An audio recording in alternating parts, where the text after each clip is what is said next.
I spent 4 years as a ghostwriter for a self-help guru with 3 million followers. Every word he ever said was mine. Then he tried to ruin my life. Let me tell you about the exact moment I realized that the most quoted sentence from Marcus Hale's second book, the one that got turned into a poster, a coffee mug, a phone case, and a tattoo on the forearm of at least 40,000 people, was a line I had written at 2 a.m. on a Tuesday in my apartment in Austin, Texas, while eating cold leftover pad thai and wearing a hoodie with a broken zipper. The sentence was, "You are not behind, you are exactly where the work begins." I know the precise moment I wrote it because I remember the pad thai. I remember the specific flatness I felt that night, not sadness, not inspiration, just the low, even hum of someone doing a job competently in the dark. I typed it, moved on, and thought nothing of it. 3 months later, Marcus stood on a stage in front of 11,000 people in Denver, delivered that line with his particular brand of controlled vulnerability, the slight pause before begins, the way he looked up from the crowd as if the thought had just arrived to him, and the room erupted. I watched it on a live stream from my apartment, the same apartment, probably the same hoodie. His name was Marcus Hale. If you have spent any time in the self-improvement space in the last several years, you know who he is. If you don't, the summary is this: tall, photogenic mid-40s, the kind of face that reads as trustworthy on camera in a way that only certain faces do, not conventionally handsome, but composed, like a man who has processed his damage and come out the other side useful. He had a podcast that had been in the top 20 for 3 consecutive years. He had 2 books, both bestsellers. He had a course platform, a newsletter with somewhere around 800,000 subscribers, and at the time I stopped working for him, a combined social media following of just over 3 million people across platforms. He also had me, though his 3 million followers did not know that. My name is Owen Marsh. At the time this story begins, I was 29 years old, recently out of a 2-year staff writing job at a content agency that had been in the most accurate possible description, soul compacting. I could write anything. I had written articles about productivity, about morning routines, about the gut microbiome, about the 1 habit successful people never skip, about 17 different frameworks for achieving your goals, none of which I had used or believed in. I was fast, I was clean, I understood the rhythm of how people in the self-improvement space wanted to be spoken to, and I had developed, through sheer volume of output, a kind of ventriloquism, the ability to absorb a person's voice and reproduce it with enough fidelity that most readers would never notice the seam.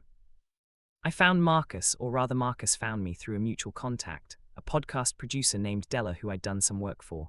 Marcus was preparing his first book. He had a deal with a publisher, a deadline, and as Della put it to me over text, a lot of opinions and not a lot of sentences. He needed a ghostwriter. Della gave him my name.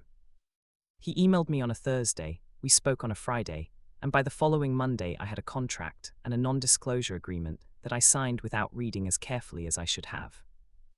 I want to pause here and acknowledge that. I want to acknowledge it specifically because later, when things went wrong, the NDA would become the central weapon in a conflict I had not anticipated, and I think it's important to be honest about the fact that I signed it quickly, for money I needed, without fully understanding what I was agreeing to surrender. I was 29. The advance he was offering was more than I had made in the previous year. I was tired of writing articles about the gut microbiome. I signed the contract. The first few months were genuinely interesting. I want to give that it's due before I give you everything else. Marcus was not stupid. He was not a fraud in the simple, cynical sense, a man with nothing to say hiding behind someone else's words. He had things to say. He had a philosophy, or the skeleton of one, built from his own experience. A mid-30s breakdown after a successful corporate career, a period of deliberate reconstruction, a set of practices and frameworks he developed through trial and what he described as expensive error. The bones were real. What he lacked was the ability to translate them into language that other people could inhabit. That was me. Our process worked like this. Marcus would talk and I would listen. He'd call me 2 or 3 times a week, sometimes for 30 minutes, sometimes for 2 hours, and he would narrate stories from his life, observations about human behavior, arguments he was building about how people change and why they fail to. I would take notes, ask questions, push back occasionally, and then I would go away and write. I wrote everything: the books, the newsletter, the podcast scripts, the keynote speeches, the Instagram captions, the long-form essays he published on his website under his name, the short pithy lines that got turned into graphics and shared and shared and shared until they were attributed to Marcus Hale, the way certain sayings eventually become attributed to the culture at large. At first I thought of it the way professionals in this industry think of it, as a craft service. Ghostwriting is not a new phenomenon. Politicians use speechwriters. CEOs use communications teams. Celebrities use co-authors who do most of the actual writing and receive a credit on the acknowledgements page that reads, with the invaluable assistance of, and then a name that most readers skip. This is normal. This has always been normal. I was not operating under any illusion that what I was doing was unusual. What I did not fully anticipate was the scale. The first book came out 14 months after I started working with Marcus. It was called The Architecture of Starting, and it debuted at number 4 on the business bestseller list, climbed to number 2 the following week, and spent 22 weeks in the top 10. Marcus went on a podcast tour, then a speaking tour. The line about "You are not behind" was excerpted in a piece about the book in a major magazine. His social following doubled in 6 months. The newsletter grew. The course platform launched. Everything compounded, the way things do when they reach a certain momentum threshold. Each new thing feeds the next thing, the audience expands, the brand solidifies, the bookings get bigger and the fees get higher, and the whole enterprise takes on the self-sustaining quality of something that is no longer dependent on any single act of creation, but on the accumulated weight of an identity that has been built up, layer by layer, in public. And I was the layer builder, from my apartment in Austin, without a public face or a name anyone could search. Marcus paid me well. I want to be precise about this. He paid me well on time and within the terms of our contract. I was not exploited in any simple financial sense. What happened between us was more complicated than that, and I think the complication is the actual story, so I want to take care not to flatten it into a version where he was a villain from the beginning and I was an innocent victim, because that's not what it was. That's not what it was for a long time. The second year was when the texture of the work started to change. By then, Marcus's public identity had a specificity that it hadn't had at the beginning. In the first book and the early newsletter, there had been a kind of open-endedness to his voice. He was a person sharing what he'd learned, and the tone was exploratory, occasionally uncertain, which was part of what made it resonant. People respond to a voice that doesn't claim to have all the answers. People lean toward the writer, who seems to be thinking alongside them, rather than instructing them from above. But success does something to a public persona. It calcifies it. His audience now had expectations, a particular register, a particular rhythm, a set of recurring ideas and phrases that had become part of the brand. And Marcus had become, naturally and probably unconsciously, protective of that brand. The exploratory uncertainty of the early work started to feel, in our calls, like something he was editing out of himself. He would say things and then correct himself. No, that's not, that doesn't sound like me. Which meant, that doesn't sound like the version of me that my audience has come to expect. Which meant, that doesn't sound like the words you wrote for me that they responded to. I became, in effect, not just his writer, but his editor. I was maintaining a voice that had always been partly constructed, keeping it consistent, keeping it performing at the level his audience now expected. And the problem with that, the deep structural problem, was that I was maintaining a voice based on my own original construction of it, not on any authentic evolution Marcus himself might have been undergoing. I was, in a sense, holding him still. He didn't seem to mind, or if he did, he didn't say so in any direct way. What he started doing instead was something more subtle. He started taking credit for the process. Not publicly, not in any way I could point to and say, there, that's the transgression. It was in smaller interactions, interviews where he'd describe his writing process, his daily practice of getting words on the page, the discipline of showing up to the blank page every morning. He started talking in his podcast and in keynotes about the importance of writing as a thinking tool, about how he processed his ideas through the act of composition. He built a narrative of himself as a writer-thinker, a person whose clarity came from the page, and technically he was careful. He never said, I write all my own work. He just described writing in such intimate, first-person terms that no listener would ever conclude otherwise.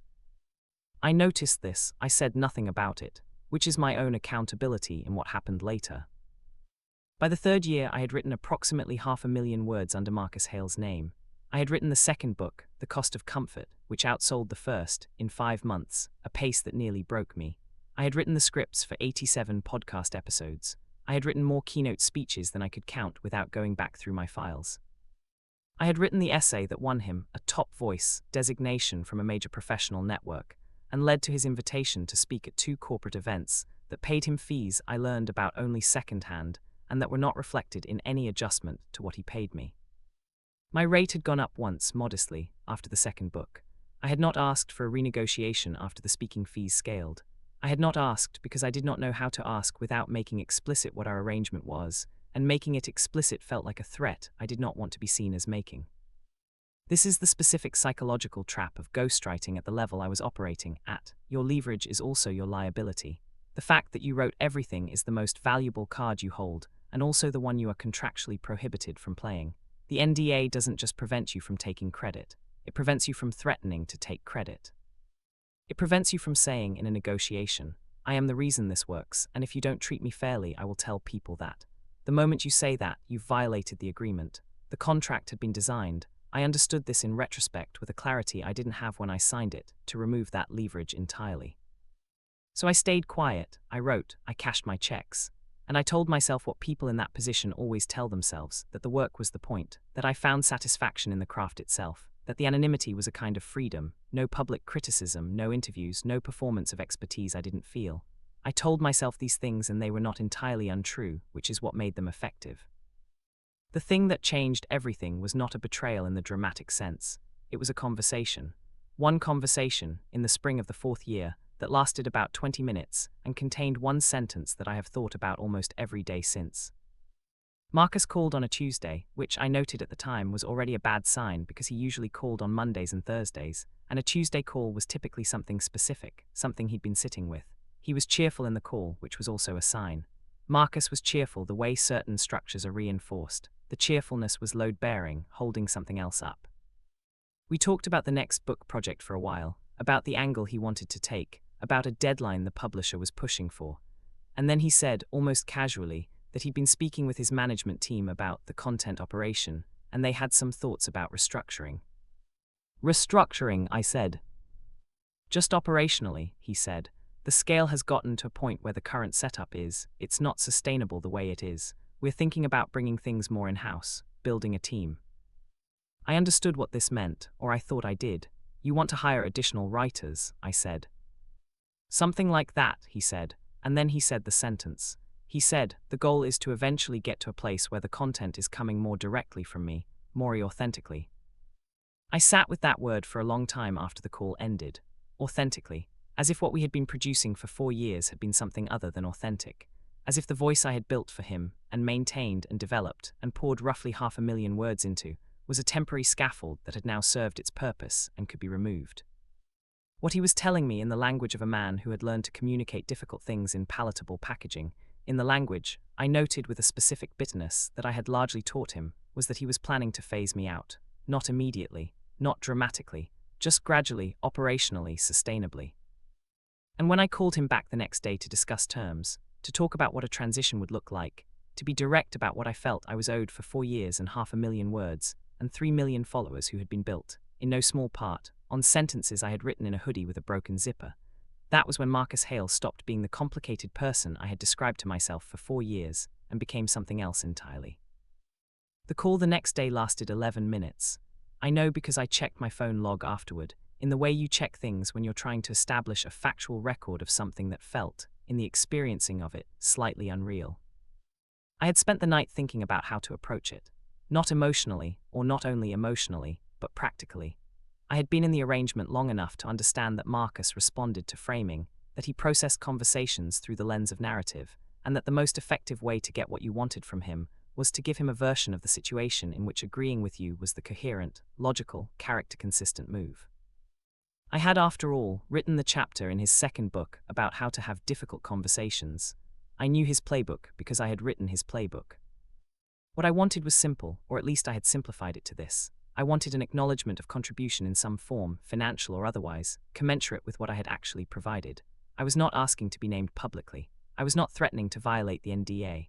I was asking, in the most reasonable terms I could assemble, for a transition arrangement that reflected the reality of what the last 4 years had been. Marcus listened to me for about 4 minutes. Then he said, in a tone I had not heard from him before, not unkind exactly, but sealed, the way a door is sealed when it has been locked from the inside, that he appreciated everything I had contributed, and that the terms of our arrangement had always been clear, that the NDA was mutual and binding, and that if I felt the compensation had been inadequate I should have raised that at the time. I'm raising it now, I said. The arrangement is concluding, he said. The final payment per the contract terms will be processed this week. I wish you well, Owen, I genuinely do. And he hung up. I sat in my apartment for a while after that call.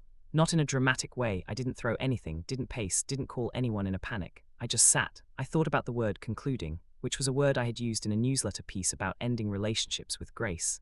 I thought about "I wish you well," which was the closing line of an essay I had written about forgiveness.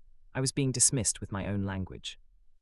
There was something almost elegant about it, in the way that certain cruelties are elegant, precisely calibrated, efficient, leaving no surface to grip. I want to be accurate about my mental state in those first few days. I was not devastated. I was not even primarily angry. What I felt was something closer to the sensation of having been proven right about something you had hoped to be wrong about, a cold, flat confirmation. I had told myself for 4 years that the arrangement was professional and bounded, and that I understood its terms clearly. What I had actually been doing, I now understood, was not looking directly at the thing I was afraid to look at directly, that I had no recourse, that I had traded away the only leverage I had, and that Marcus knew it.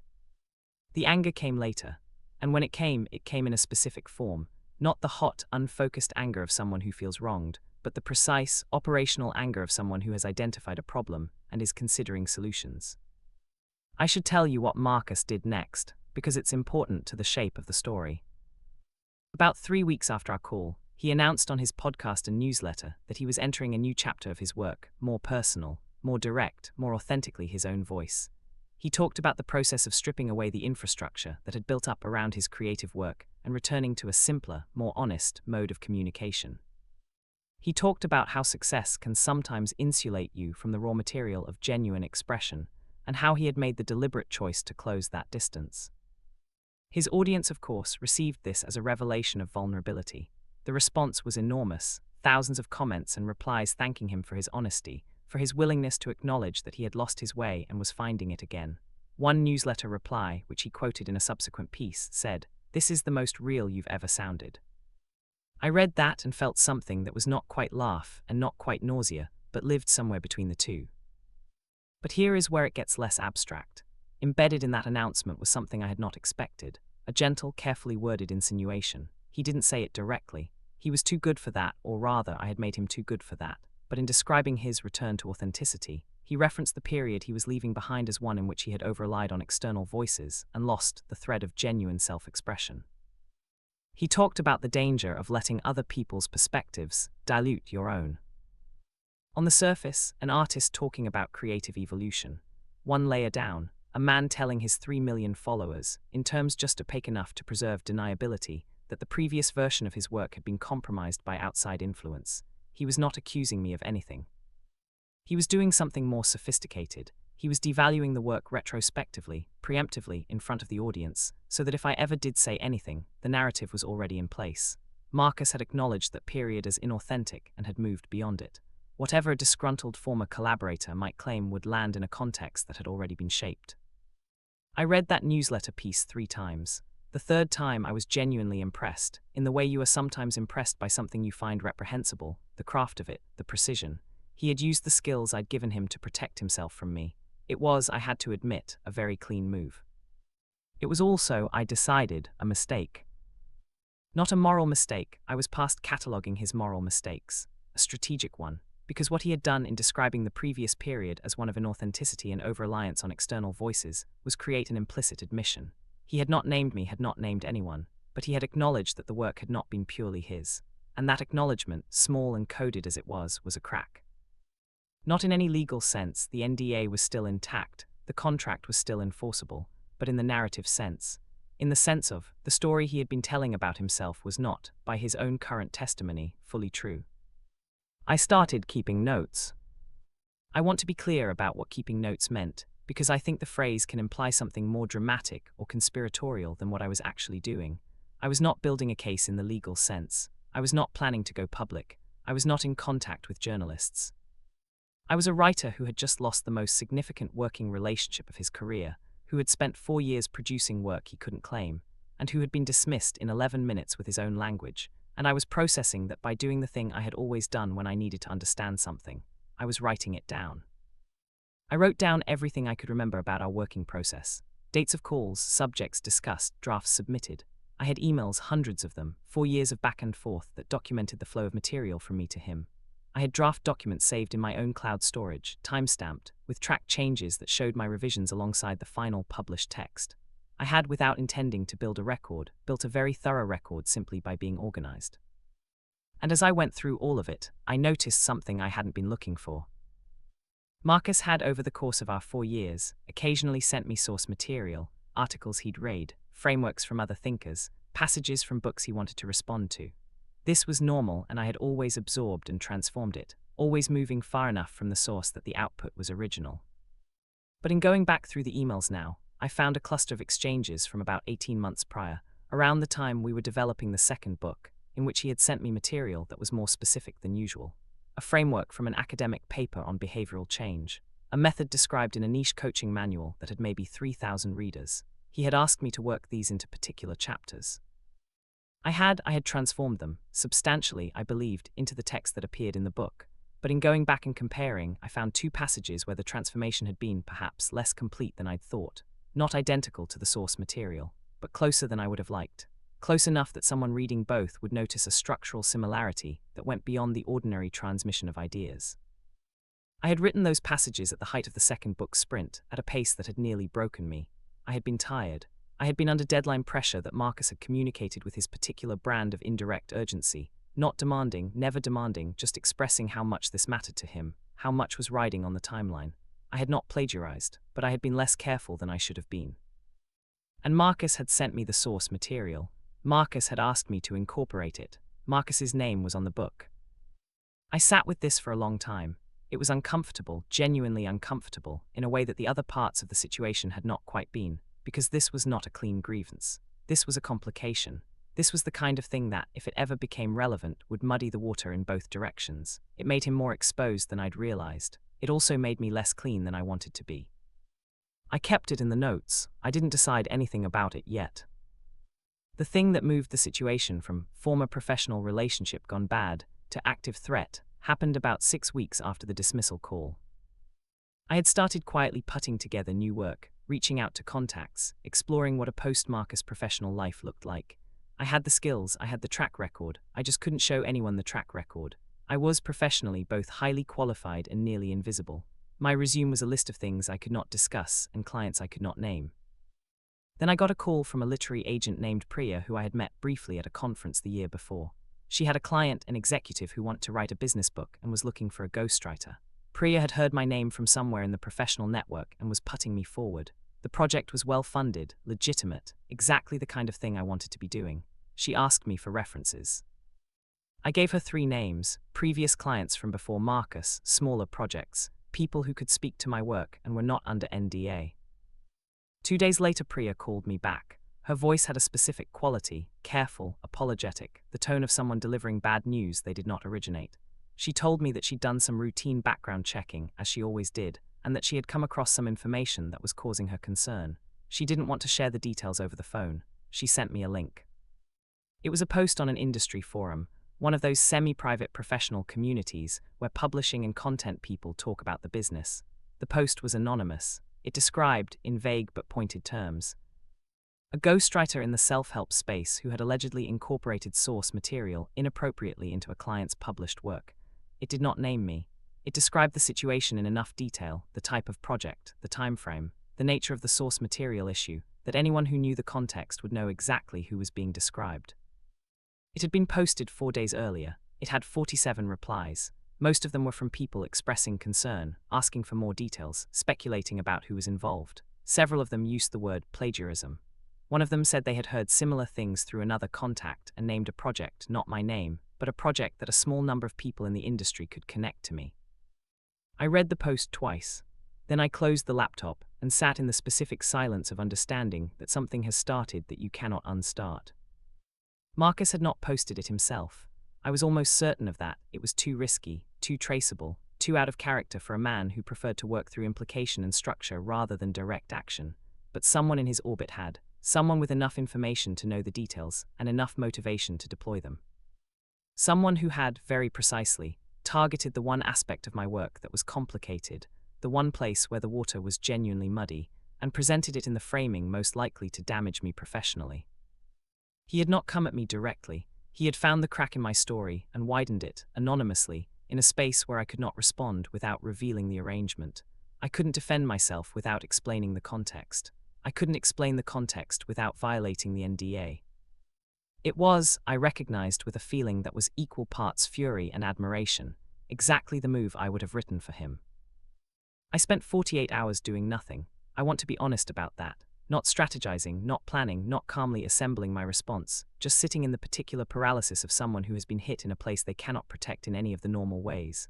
I ate poorly. I slept in fragments. I reread the forum post more times than was useful, each time hoping I had misread its precision, each time confirming that I had not.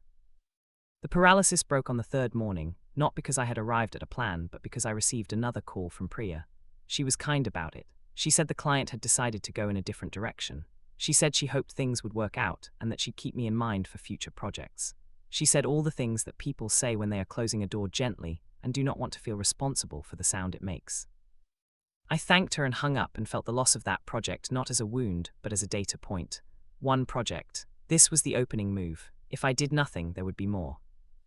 I called a lawyer that afternoon, not an IP lawyer, not the kind of entertainment attorney I'd used for contract review in the past, but a specific type, a defamation and media attorney whose name I found through a referral from a journalist contact of mine.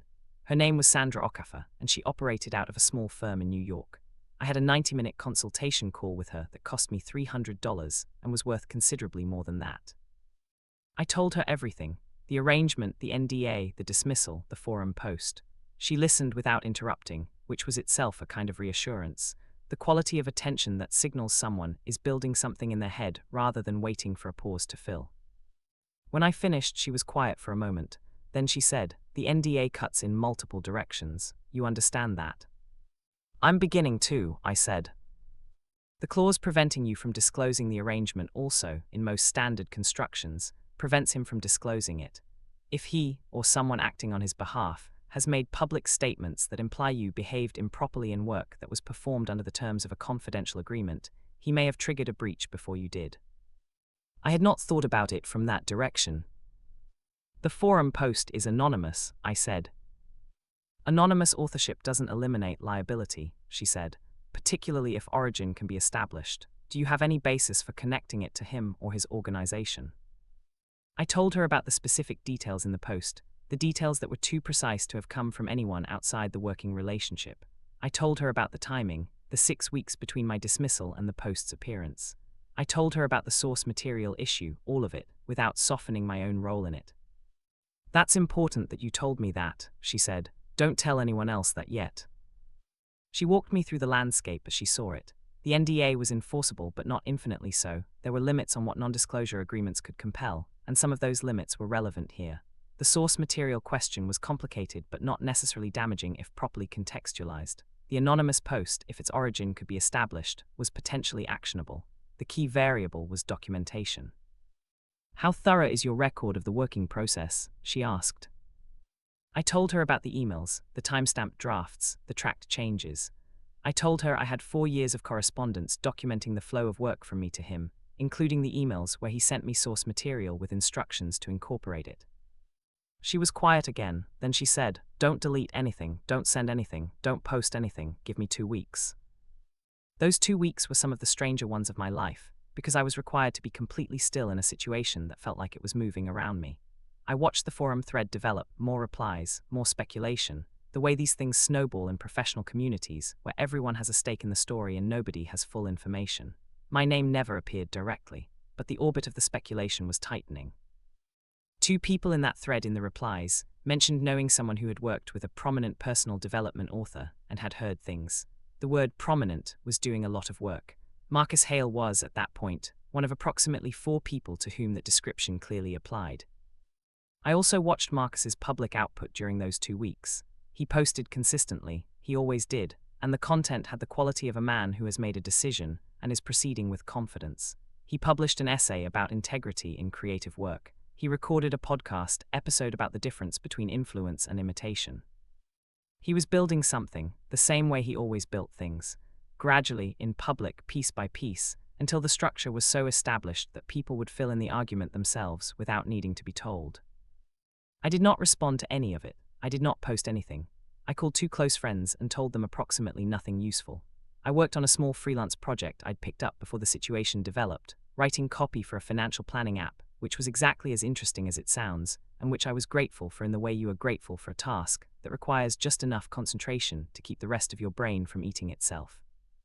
Sandra called me at the end of the 2 weeks with a report that was more useful than I had expected.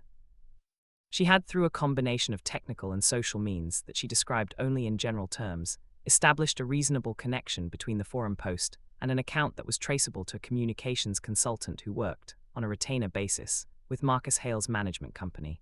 Not Marcus himself, not anyone who could be directly tied to him in an employment sense, but a contractor in his professional ecosystem who had access to the kind of specific information in that post, and who had, it appeared, been active on that forum under other usernames in the past. "It's not a smoking gun," Sandra said, "but it's enough for a letter." The letter she drafted was addressed to Marcus Hale's legal counsel. It was several pages long, and I will summarize its contents without reproducing the legal language. It documented the working arrangement in general terms, cited the NDA and its mutual obligations, noted that certain public statements and actions appeared to constitute a breach of those mutual obligations, identified the forum post and its apparent connection to his professional network, and indicated that her client was prepared to pursue appropriate remedies if the situation was not resolved in a manner reflecting the full scope of the professional relationship. It did not threaten to go public. It did not make any claim about the source material issue. It was, in Sandra's description, a signal, not a weapon. It was saying, "We know what happened, we have documentation, and we are not the ones who chose to make this adversarial." She sent it on a Tuesday. I found out later, from a detail that emerged in the subsequent negotiations, that Marcus received it during a meeting with his publisher about his third book, that the letter arrived physically, via courier to his management office, and that his manager interrupted the meeting to hand it to him. I don't know exactly what his face looked like when he read it, but I know that the call from his legal counsel to Sandra came the same afternoon. What followed was a negotiation that took 11 weeks, and that I am not able to describe in complete detail for reasons that should be obvious. What I can tell you is its general shape. Marcus's initial position, communicated through his lawyer, was that the arrangement had been properly compensated, that the NDA was fully binding, and that any claims about the forum post were speculative and unsupported. This was the position of a man who still believed he was holding all the cards and that I would eventually run out of money for legal fees. He was not entirely wrong about the money. Sandra's rates were not low, but I had 4 years of saved income, I had been careful with it, and I had calculated, with the cold arithmetic of someone who has very little left to lose, that I was willing to spend a meaningful portion of it on this. What shifted the negotiation was not the threat of a lawsuit, which would have been expensive, slow, and uncertain for both sides. What shifted it was the documentation. Sandra had prepared what she called a materials package, a compilation of the key emails and draft documents establishing the working process, organized chronologically, annotated to show the movement of material from my drafts to his published text. She had also included, carefully and with proper context, the email thread involving the source material, the one where Marcus sent me the academic framework and the coaching manual with instructions to incorporate them. She framed this not as evidence of my wrongdoing, but as evidence of the collaborative nature of the arrangement, the shared process, and the shared responsibility for the output. The implication was clear without being stated. If this goes to litigation, all of it is discoverable. All of it becomes part of a public record, including the parts that reflect on how certain passages of a best-selling book came to exist. This is what Sandra had meant by cuts in multiple directions. Marcus's lawyer requested a 30-day pause in communications. We granted it. During that month I heard nothing official, but I knew through the small seismic signals that professional networks transmit that things were moving. The forum post disappeared. The thread was locked by moderators. I never found out why, whether Marcus's team requested it or whether it happened for other reasons. Priya, the agent who had withdrawn the referral, sent me an unprompted email saying the situation had clarified and asking if I was available for a call about a new project. When Marcus's lawyer came back to the table, his position had changed. The agreement we reached had several components. The financial component I won't specify. The professional component was more interesting to me. A formal letter, never intended for publication, signed by Marcus and held by Sandra, acknowledging the nature and scope of my contribution to his work over the 4-year period. Not an admission of any wrongdoing, not a retraction of the NDA. But a document that existed, that was real, that said in plain language what I had done and what it had meant to the work. I had not expected to want that as much as I did. I had told myself throughout the negotiation that the financial settlement was the point, that the practical outcome was all that mattered. But when Sandra sent me the signed letter and I read Marcus's name at the bottom of a document that described my work accurately and completely for the first time, I felt something release in me that I hadn't fully known was held. It was not justice. I want to be careful about that word. 260 people in Pittsburgh, to borrow a scale from a different story entirely, had something closer to justice than I did, and even they would tell you the word is too clean. What I had was an acknowledgement, a private, unenforceable, technically meaningless piece of paper that said, "You were here, you did this, it was real." It turned out that was more important to me than I had known. There was one more thing, negotiated in the final week of the process. Marcus had recently announced a third book, his most ambitious project, the one his publisher was positioning as his definitive statement. It was already being teased to his audience, the subject matter, the scope, the personal nature of what he was claiming to share. As part of the agreement, I would have no involvement in that book. No contact, no consultation, no role. That was his ask, and Sandra advised me to grant it without argument. What neither of us said aloud, but what we both understood, he was going to write that book himself, or try to, with whatever internal voice he had, unassisted after 4 years of having mine. I agreed to the condition without hesitation. The third book came out 14 months later. It was called The Honest Mile, and it debuted at number 11 on the business bestseller list, which for most authors would be a significant achievement, and for Marcus Hale, given the trajectory of his previous 2 books, was received by his audience and the industry as a quiet disappointment. It did not climb. It spent 3 weeks in the top 20, and then settled into the long, gradual descent that books make when the initial momentum doesn't compound. I did not read it immediately. I waited about a month after publication, until the initial wave of coverage had passed, and I could approach it without the noise of other people's reactions shaping mine. I bought a physical copy, I don't know exactly why, something about wanting the weight of it in my hands, and read it over 2 evenings. It was not a bad book. I want to say that clearly, because I am aware that I am not a neutral reader, and that anything I say about it carries the distortion of my own investment in the question of what Marcus Hale sounds like without me. It was not bad. It was competent and occasionally genuine, and in several places it had a directness that the earlier books, for all their polish, had not quite achieved. There were passages where I could feel him actually reaching for something rather than executing a framework he had preassembled. But it was also flat in ways the earlier books had not been. The rhythm was inconsistent, some sentences landed and some didn't, and the ones that didn't had a quality of effortfulness, of visible trying, that the best writing conceals. The structure was looser than it needed to be. The central argument, which was about the relationship between honesty and identity, was genuinely interesting but never quite crystallized into the kind of formulation that people could carry around with them, repeat to friends, get tattooed on their forearms. It was a book full of ideas that remained ideas, that never became sentences. I read the reviews because I couldn't help it. The kindest ones said he had evolved, and that the rawness of the new book was refreshingly unpolished. The less kind ones noted that it felt unfinished, and that the sharp, aphoristic quality of his previous work was largely absent. Several reviewers specifically mourned the lack of the memorable one-liners that had made his earlier books so quotable. One said, and I read this 3 times, Hale has always had a gift for distilling complex ideas into language that sticks. That gift is strangely muted here. I put the book down after finishing the reviews and sat with a feeling I had not fully anticipated. Not satisfaction, not vindication, not the clean triumph of having been proven right. Something more complicated, something that had grief in it alongside everything else. Because here is what I understood, sitting with that feeling. The gift that reviewer was mourning was not Marcus's gift. It had never been Marcus's gift. It had been mine.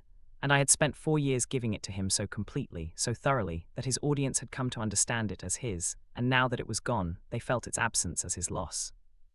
That is a strange thing to grieve. Your own talent, mourned in someone else's name. I have thought a lot in the time since about what those 4 years actually cost me. Not financially, that accounting was handled in the settlement. Imperfectly but sufficiently, the other costs, the ones that don't appear on a balance sheet. There is a thing that happens, I think, when you spend a significant period of your creative life producing work under someone else's name. It is not that you lose your voice is not so fragile that it can be eroded by use. But you do lose, or at least I lost, something in the relationship between writing and selfhood. Writing had always been, for me, the primary way I understood what I thought and who I was.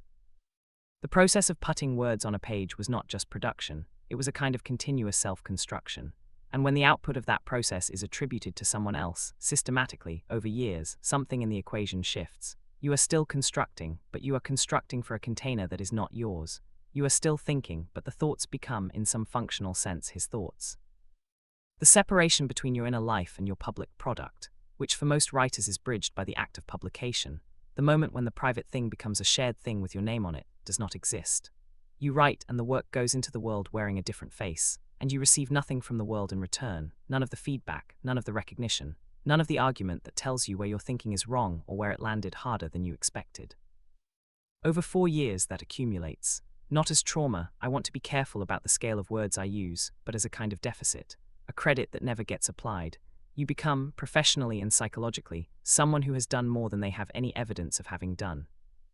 Rebuilding from that is slower than I expected. Not impossible, let me be clear about that, because this is not that kind of story, but slower. It took me longer than I thought it would to trust my own work again, to submit things under my own name without the strange vertiginous feeling that the name attached to the words was somehow provisional. It took me longer to stop reading my own sentences with the editorial reflex of someone checking whether a voice is consistent with a persona that is not theirs. What helped was the thing that usually helps, which is the work itself. You rebuild a relationship with writing by writing. You re-establish the connection between voice and self by producing things that go into the world with your name on them, and then living with the consequences, the responses, the criticisms, the occasional moment of recognition from a reader who says, "This is exactly what I needed to hear." That feedback loop, which I had been cut off from for 4 years, is not glamorous or dramatic. It is just necessary. It is the basic metabolism of a writing life. I published my first piece under my own name about 8 months after the settlement. It was an essay for an online magazine, a long-form piece about the economics of ghostwriting, written carefully enough to not violate any specific NDA while being direct enough about the structural dynamics of the industry that anyone who had been in it would understand exactly what I was describing. I did not name Marcus. I did not need to. The response was larger than I expected. Not viral, I am not someone with 3 million followers, and I was not writing for a platform that would reach that scale. But within the specific professional community of writers and publishing people, it circulated. I received more emails in the week after it published than I had received in the previous 2 years combined. Many of them were from other ghostwriters or former ghostwriters who had never seen their particular experience described in print. Several of them described situations that were structurally similar to mine and in some cases significantly worse. A few of them just said, "Thank you for writing this." I read every one of those emails. I still have them in a folder. They are in a tangible way the most direct evidence I have of the value of putting words into the world under your own name. Not the essay itself. I have complicated feelings about the essay, which I think is good but not great, written in the slight haste of someone who has been saving something up for a long time and releases it imperfectly. The emails, the proof that the words found the people they were looking for. I have a book contract now. My own book, my own name on the cover, on a subject I chose without consulting anyone's brand guidelines or audience demographics or content strategy. It is not a self-help book. It is not going to debut at number 4 on any bestseller list. My agent, a different agent, not Priya, someone who came to me through the essay, is characteristically honest about its commercial prospects, which are modest. I find that I don't care, or rather that I care about it in a different way than I would have cared about the prospect of a second Marcus Hale bestseller. The difference between caring about a thing, because it is yours, and caring about a thing, because you have been paid to make it excellent, is not a small difference. Marcus Hale is still working. His platform has contracted somewhat. The third book's underperformance cooled the momentum of the brand, and some of the speaking fees and corporate bookings have recalibrated downward. But he still has his audience, still has his podcast, still has the newsletter. He has hired, I understand through the industry grapevine, a content team, several writers who produce material that is presented as his voice, at a different scale and with a different structure than our arrangement. Whether they have NDAs, whether they understand what they've signed, whether any of them will one day sit in an apartment with cold takeout and realize the specific nature of what they've given away, I don't know.